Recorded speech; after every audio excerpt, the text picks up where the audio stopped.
Hello everyone. नमस्कार सभी को। मेरा नाम है गणेश जांगीड़। स्वागत है आप सभी का तेज सिविल के डिजिटल प्लेटफॉर्म पर। कैसे हो आप सब? आई होप कि आप सब अच्छे होंगे, स्वस्थ होंगे और अपनी पढ़ाई कर रहे होंगे अच्छे से। इस सेशन में हम 27 जुलाई की 5 इंपॉर्टेंट न्यूज़ और उससे रिलेटेड 5 एमसीक्यूज देखेंगे।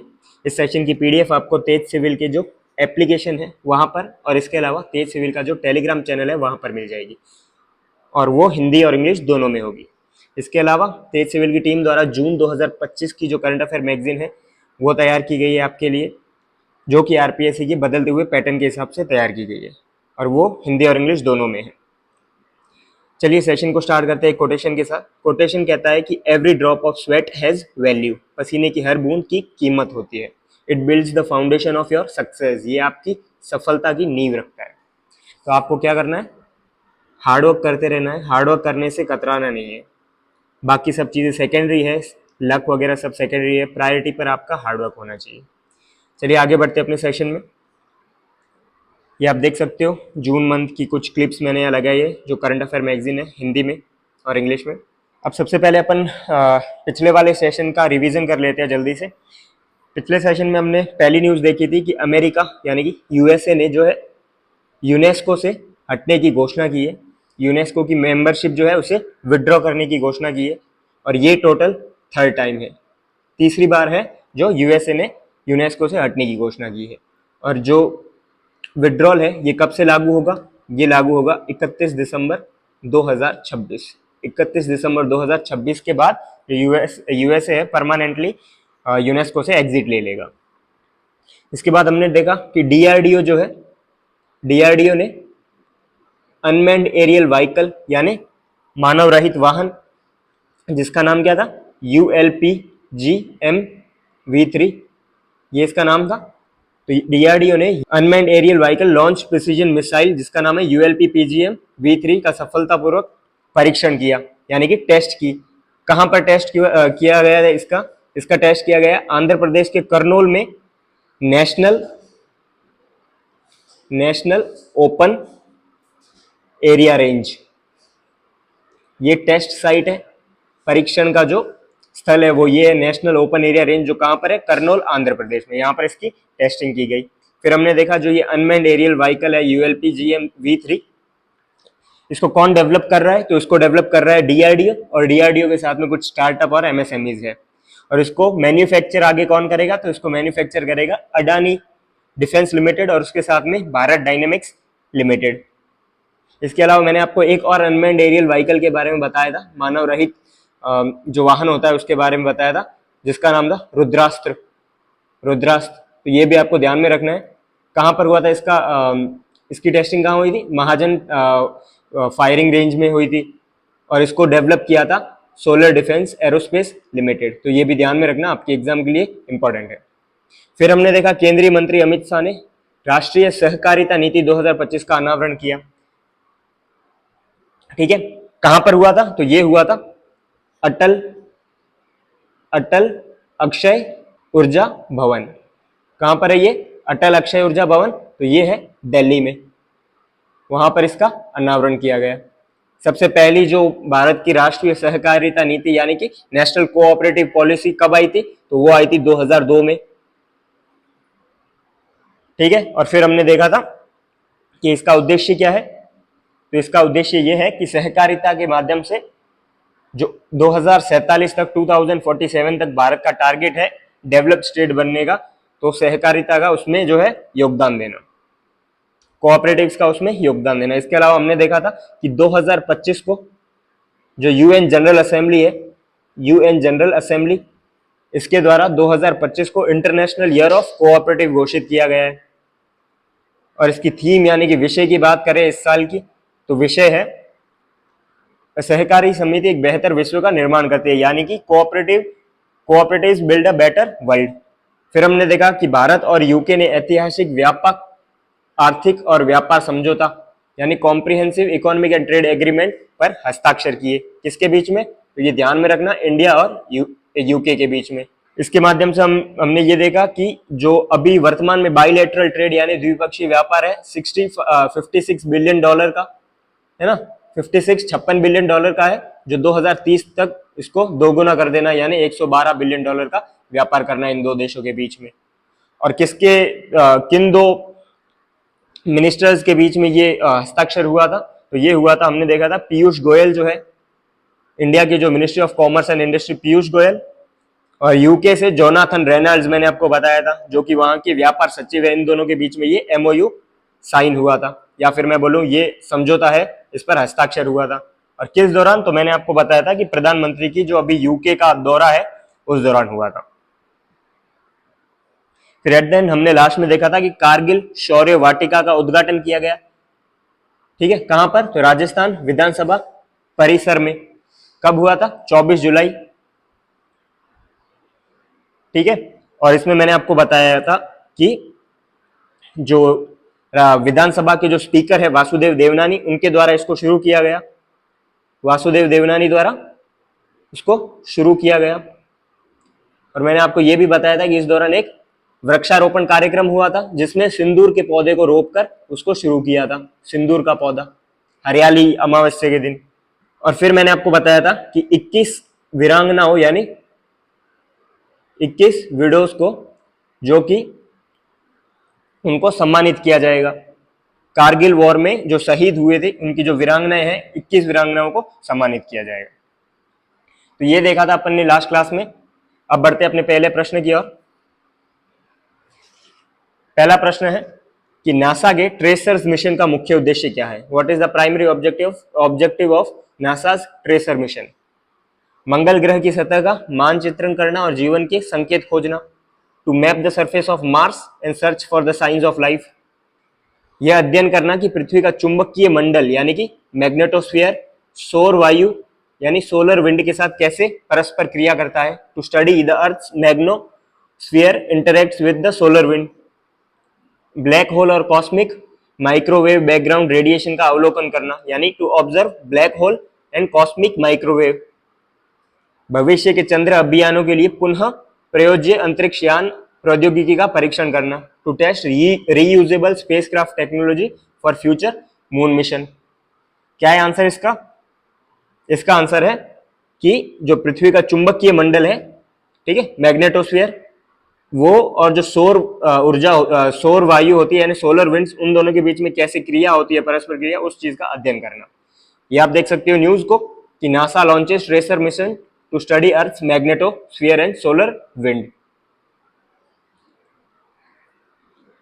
ये आप देख सकते हो कि National Aeronautics and Space Administration यानी कि नासा, राष्ट्रीय वैमानिकी और अंतरिक्ष प्रशासन ने, ट्रेसर का पूरा नाम है टेंडम रिकनेक्शन और कस्प इलेक्ट्रोडायनेमिक्स रिकॉनाइसेंस सैटेलाइट्स, ये इसका पूरा नाम है। आपको पूरा नाम ध्यान रखने की जरूरत नहीं, आप बस इतना ध्यान रखना कि ट्रेसर मिशन किसने लॉन्च किया? तो नासा ने लॉन्च किया।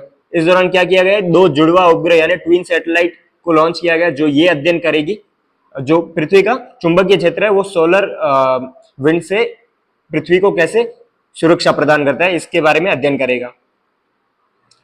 इस दौरान जो उपग्रह है उनको किसके माध्यम से लॉन्च किया है? तो फाल्कन 9 रॉकेट, जो कि स्पेस एक्स का है, इसके माध्यम से इसको लॉन्च किया गया। अगर मैं लॉन्च साइट की बात करूं तो space launch complex 4 east Vandenberg space force base California USA. ठीक है, तो ये इसकी लॉन्च साइट थी। क्या है? Space launch complex 4 east Vandenberg space force base California USA. इसके अगर उद्देश्य की बात करें तो इसका उद्देश्य क्या है कि मिशन जो है सोलर विंड्स और पृथ्वी के चुंबकीय क्षेत्र के बीच अंतर क्रिया को जांच करेगा। इस दौरान जो है 2 ट्विन सैटेलाइट्स को लॉन्च किया गया था और ये 10 सेकंड के अंतराल पर एक साथ उड़ान भरेंगी और 1 वर्ष के मिशन के दौरान टोटल 3,000 से अधिक जो है मेजरमेंट यानी कि माप एकत्रित करेगी। अगर फोकस एरिया की बात करें तो जो ध्रुवीय कस्प होता है, पोलर कस्प यानी आप देख सकते हो कि पृथ्वी में जो नॉर्थ पोल है, उत्तर ध्रुव, यानी कि जो पृथ्वी का ये नॉर्थ पोल है, इस नॉर्थ पोल में पृथ्वी का जो चुंबकीय क्षेत्र है उधर एक खुला क्षेत्र होता है जिसे ध्रुवीय कस्प कहते हैं। उसके माध्यम से ये उपग्रह मेजरमेंट लेगी वहां पर। इसका उद्देश्य क्या है? पृथ्वी के निकट अंतरिक्ष में जो आवेशित कण होंगे, चार्ज पार्टिकल, मैग्नेटिक्स, इनकी गति और एनर्जी ट्रांसफर का अध्ययन करेगा ये। अगला प्रश्न है, भारतीय ओलंपिक संघ के पूर्णकालिक मुख्य कार्यकारी अधिकारी यानी सीईओ के रूप में किसे नियुक्त किया गया? Who has been appointed as the full time chief executive officer यानी CEO of the Indian Olympic Association? Deepak Bagla, Raghuram Iyer, Anuradha Thakur या सतपाल भानु? क्या है आंसर? इसका आंसर है रघुराम अय्यर। दीपक बगला के बारे में अपन ने पढ़ा था लास्ट क्लास में कि इन्हें जो अटल इनोवेशन मिशन है नीति आयोग का, उसका मिशन डायरेक्टर नियुक्त किया गया है। किसे? दीपक बगला को, तो ये ध्यान रखना। अनुराधा ठाकुर के बारे में अपने लास्ट क्लास में पढ़ा था कि ये जो डिपार्टमेंट ऑफ इकोनॉमिक अफेयर होता है, आर्थिक मामलों का विभाग, उसकी पहली महिला सचिव बनी है, फर्स्ट वुमन सेक्रेटरी। और सतपाल भानु के बारे में मैंने आपको बताया था कि इनको सीईओ नियुक्त किया गया है। किसका? तो LIC, लाइफ इंश्योरेंस कॉर्पोरेशन। तो ये सब आपके एग्जाम के लिए इंपॉर्टेंट होता है, साथ ही साथ याद रखना। ये आप देख सकते हो न्यूज़पेपर की क्लिपिंग कि the Indian Olympic Association put an united front on Thursday with entire executive council appearing together in public for the first time in almost 18 months, confirming the appointment of Raghuram Iyer as CEO and setting up panel to tackle doping. तो news है कि रघुराम अय्यर को पूर्णकालिक CEO के रूप में नियुक्त किया गया। और इसके साथ में क्या, किस चीज को की स्थापना की गई? एथलेटिक एंटी डोपिंग अनुशासनात्मक पैनल, यानी कि establishment of athletes anti doping disciplinary panel. Anti doping क्या होता है? तो कुछ ऐसे खिलाड़ी होते हैं अपने प्रदर्शन को इंप्रूव करने के लिए कुछ नशीले पदार्थ लेते हैं, तो उसी के खिलाफ एंटी डोपिंग पैनल की स्थापना की गई है। अगला प्रश्न है कि VSSC और NIOT ने मानव चलित पनडुब्बी वाहन के विकास के लिए समझौता ज्ञापन MOU पर हस्ताक्षर किए। इस वाहन का नाम क्या है? VSSC यानी Vikram Sarabhai space centre and NIOT यानी कि national institute of ocean technology signed MOU for the development of human occupied vehicle. What is the name of this vehicle? Samudrayaan 1, Matsya 6000, Varun 5K या सागर 6000? क्या है आंसर? इसका आंसर है मत्स्य 6000। ये आप देख सकते हो, ISRO science MOU with NIOT for submersible spherical vessel Matsya 6000। Vikram Sarabhai space centre ने, जो इसरो का हिस्सा है, और राष्ट्रीय समुद्र प्रौद्योगिकी संस्थान जो कि पृथ्वी विज्ञान मंत्रालय के अंतर्गत आते हैं, इन दोनों के बीच में समझौता ज्ञापन हुआ। किस लिए? तो जो समुद्रयान परियोजना है उसके तहत मानव आबाद वाहन यानी ह्यूमन ऑक्यूपाइड व्हीकल मत्स्य 6000 को विकसित करने के लिए।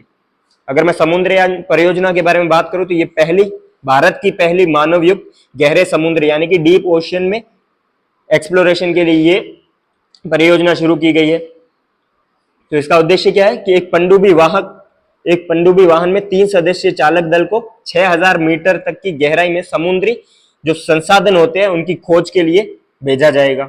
और इसके लिए जो पनडुब्बी बनाई जा रही है उसका नाम क्या है? मत्स्य 6000। इसमें टोटल 2260 मिलीमीटर व्यास वाला एक गोलाकार कर्मचारी कैप्सूल होगा जिसके अंदर जो है 3 मेंबर्स को बिठाया जाएगा। इसमें टाइटेनियम मिश्र धातु का उपयोग किया जाएगा, जिसमें 6% एल्यूमिनियम और वेनेडियम होगा, जिसमें हाई उच्च शक्ति और संक्षारण प्रतिरोध होगा। अगर दीवार की मोटाई की बात करें तो 80 mm है, जो कि समुद्र में सहन शक्ति को बढ़ाएगा। अगर दाब की बात करें तो 600 बार तक का दाब और -3 डिग्री सेल्सियस तक का तापमान ये सहन कर सकती है। हालांकि ये सारी चीजें आपके एग्जाम के लिए इतनी इंपॉर्टेंट नहीं है, आपको नाम ध्यान रखना है और किसके द्वारा विकसित की गई ये ध्यान रखना है, और इसका उद्देश्य क्या है ये भी ध्यान रखना है। ठीक है। अगर चालक दल क्षमता यानी क्रू कैपेसिटी, तो वैज्ञानिक खोज और संसाधन मूल्यांकन के लिए 3 सदस्य चालक दल क्षमता, ये अपन ने पहले ही बात कर ली थी। और इस जो सबमरीन है इसको कौन डिजाइन कर रहा है? तो इसको डिजाइन कर रहा है विक्रम साराभाई स्पेस सेंटर। और इसमें कुछ और भी तकनीक यूज की जा रही है, जैसे इलेक्ट्रॉनिक बीम वेल्डिंग और गैर विनाशकारी मूल्यांकन, ये किया जा रहा है लिक्विड प्रोपल्सन सेंटर है उसके द्वारा। तो ये सारे पॉइंट्स जो है आपके एग्जाम के लिए स्पेसिफिकली, अगर मैं प्री की बात करूं तो बिल्कुल भी इतना इंपॉर्टेंट नहीं बनता है, बाकी चीजें आपको ध्यान रखनी है। ये बहुत डीप है, अगर मेंस में इसके बारे में पूछा जाता है तो आप इसके बारे में लिख सकते हो, लेकिन प्री के लिए इतना इंपॉर्टेंट नहीं है। ये आप देख सकते हो जुलाई 2025 में रवांडा के राष्ट्रपति पॉल कागामे द्वारा नए प्रधानमंत्री के रूप में किसे नियुक्त किया गया? who has been appointed as the new Prime Minister of Rwanda by President Paul Kagame in July 2025. क्या है नाम? यूलिया एनातोलिवाना, जस्टिन एनसेगियुमा, फिर जीन लूसियन क्वासी, फिर कामिल अल तैयब इद्रिस। क्या है आंसर? इसका आंसर है जस्टिन एनसेगियुमा। ठीक है, ये इसका आंसर है। अगर मैं यूलिया एनातोलिवाना के बारे में बात करूं तो अपन ने लास्ट क्लास में देखा था कि इन्हें यूक्रेन की नई प्रधानमंत्री के रूप में नियुक्त किया गया है। अगर मैं जीन लूसियन क्वासी के बारे में बात करूं तो इन्हें टोगो का पहला राष्ट्रपति नियुक्त किया गया। किस दौरान? अभी हाल ही में टोगो में एक नई संसदीय प्रणाली लागू की गई। पहले राष्ट्रपति प्रेसिडेंशियल सिस्टम हुआ करता था, अब टोगो में पार्लियामेंट्री सिस्टम लागू किया गया है। और तो पार्लियामेंट्री सिस्टम के अंतर्गत पहला प्रेसिडेंट यानी राष्ट्रपति किसे नियुक्त किया गया है? तो जीन लूसियन को। और कामिल अल तैयब की बात करूं तो इन्हें जो सूडान देश का प्रधानमंत्री नियुक्त किया गया है। अभी सूडान में क्या चल रहा है? गृह युद्ध चल रहा है। तो गृह युद्ध के बीच में सूडान का जो नया प्रधानमंत्री नियुक्त हुआ है उसका नाम है कामिल अल तैयब। तो ये सारे एग्जाम के लिए इंपॉर्टेंट बनते हैं। आप देख सकते हो कि रुवांडा के राष्ट्रपति पॉल कागमे द्वारा जस्टिन एनसेगियुमा को तत्काल प्रभाव से नया प्रधानमंत्री नियुक्त किया गया। ये फोटो आप देख सकते हो प्रधानमंत्री का। अगला प्रश्न है कि खेलो इंडिया यूनिवर्सिटी गेम 2025 की आयोजन समिति के अध्यक्ष कौन होंगे? Who will be the chairperson of Khelo India university game 2025 organising committee? Vasudev Devnani, doctor Ravi Prakash Mehrda, Bhajanlal Sharma या सौम्या गुर्जर? आंसर क्या है? इसका आंसर है भजनलाल शर्मा। अगर वासुदेव देवनानी की बात करें तो अपन ने लास्ट क्लास में क्या देखा था कि इनके द्वारा कारगिल वाटिका का शुभारंभ किया गया है राजस्थान विधानसभा परिषद में। और इसके अलावा मैंने आपको बताया था कि इनको मेवाड़ गौरव सम्मान से सम्मानित किया गया। किसे? तो वासुदेव देवनानी, जो कि विधानसभा के स्पीकर है, अध्यक्ष है। डॉक्टर रवि प्रकाश मेहरदा, तो इन्हें राजस्थान का नया डीजीपी नियुक्त किया गया डॉक्टर रवि प्रकाश मेहरदा को। अगर सौम्या गुर्जर की बात करूं तो सौम्या गुर्जर को, जो अभी 21 जून को इंटरनेशनल योगा डे मनाया गया था, उसमें इनको ब्रांड एम्बेसडर नियुक्त किया गया था। और ये कौन है? तो ये जयपुर नगर निगम यानी कि जयपुर म्युनिसिपल कॉर्पोरेशन की क्या है? मेयर है सौम्या गुर्जर। ये भी नाम ध्यान रखना। ये आप देख सकते हो कि मुख्यमंत्री भजनलाल शर्मा जो खेलो इंडिया यूनिवर्सिटी गेम 2025 संगठन समिति के अध्यक्ष होंगे। अगर खेलो इंडिया यूनिवर्सिटी गेम यानी विश्वविद्यालय खेलों के बारे में बात करें तो इसका जो 5वां संस्करण है, 5th एडिशन, ये नवंबर 2025 को आयोजित होगा जयपुर में। तो ये आपके एग्जाम के लिए वेरी वेरी इंपॉर्टेंट बन जाता है। संगठन समिति टोटल 9 सदस्य होंगे जिसकी अध्यक्षता करेंगे मुख्यमंत्री, और उनके साथ में सह अध्यक्ष होंगे जो केंद्रीय खेल मंत्री होंगे वो। इसका आयोजन कौन करेगा? तो पूर्णिमा विश्वविद्यालय और राजस्थान विश्वविद्यालय संयुक्त रूप से इसका आयोजन करेंगे। और ये टोटल 6 स्थानों पर इस प्रतियोगिता को आयोजित किया जाएगा, जिसमें से एसएमएस स्टेडियम भी होगा और जो जगतपुरा शूटिंग रेंज है वो भी शामिल है। इसमें टोटल 200 से अधिक विश्वविद्यालय शामिल होंगे, जहां से 4000 से अधिक एथलीट पार्टिसिपेट करेंगे। इसमें टोटल 28 खेल होंगे, जिसमें से वाटर स्पोर्ट्स यानी कि जल क्रीड़ा भी होंगी, जिसमें रोइंग है, कयाकिंग है, कैनोइंग कयाकिंग, ये सारे खेल भी शामिल होंगे। ये लगभग 12 दिन तक ये खेल चलेगा, जिसमें 25 वर्ष से कम आयु के एथलीट भाग लेंगे। इसके अलावा राजस्थान राज्य खेल परिषद यानी कि राजस्थान स्टेट स्पोर्ट्स काउंसिल जो है वो इन दोनों विश्वविद्यालय के साथ क्या करेगी? मेजबानी की साझेदारी करेगी, यानी रिस्पॉन्सिबिलिटी उठाएगी। कौन से 2 विश्वविद्यालय? तो पूर्णिमा विश्वविद्यालय और राजस्थान विश्वविद्यालय का जो है रिस्पॉन्सिबिलिटी ये साथ में निभाएगी। अब देखते हैं आपके होमवर्क प्रश्न का। अपना होमवर्क प्रश्न है कि राजस्थान में पहला आवासीय बालिका सैनिक स्कूल निम्नलिखित में से कहां खोला जाएगा? Where will Rajasthan first residential girls Sainik school be establish? Kota, Jaipur, Bikaner या उदयपुर? इसका आंसर आपको कमेंट करके देना है, सभी कमेंट करके दे। तो ये था आज का सेशन। आई होप कि आपको पसंद आया होगा। अगर आपको सेशन पसंद आ रहे हैं तो प्लीज चैनल को सब्सक्राइब करें, ज्यादा से ज्यादा कमेंट करें ताकि हमें मोटिवेशन मिले ऐसे और सेशन बनाने के लिए। थैंक यू एवरीवन, मिलते हैं नेक्स्ट सेशन में।